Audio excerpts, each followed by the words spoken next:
In this video, we'll cover what RevealX threat briefings are and how to use them to quickly uncover past and current exposures to newly announced attacks and vulnerabilities. Let's look at an example. We're going to start out on the security overview page, the first screen you see when you log into ExtraHop RevealX Network Detection and Response. Current threat briefings are listed in the upper left-hand quadrant here, and you can click View All Threat Briefings to see the rest of your current threat briefings and the archive of past threat briefings. We issued threat briefings for the SolarWinds Sunburst attack, the Log4Shell vulnerability, Print Nightmare, and many others within just hours of the initial disclosure of the threat. You can click directly into each threat briefing to get more details and more actionable information about a specific threat. Every threat briefing will include a short description of what the attack is with links off to more detailed information, and will also include a range of content about your own attack surface or your potential exposure to the threat.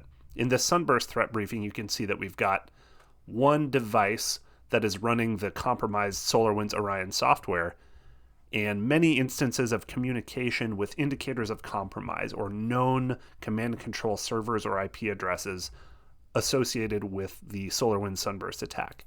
With one more click, you can find out exactly which devices are known to have been communicating with those suspicious IP addresses so that you know exactly the extent of your exposure to this threat and which devices need to be further investigated or quarantined and remediated quickly.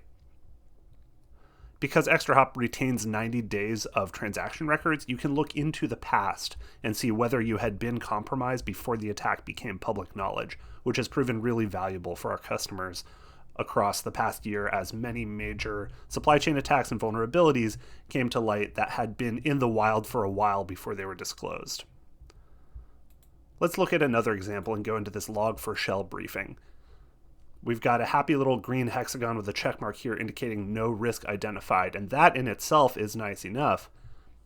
But if there had been risk identified, this would be the central place to go to figure out whether there had been Log4Shell JNDI injection attempts, or outbound Log4Shell activity, or just suspicious behavior, such as requests to external LDAP servers, that is often associated with Log4Shell behavior.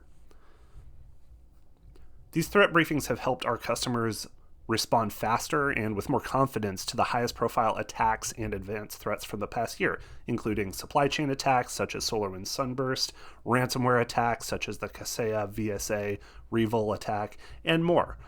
You can view these threat briefings that we've looked at today, as well as others, and explore them for yourselves in the ExtraHop online demo by visiting extrahop.com/demo.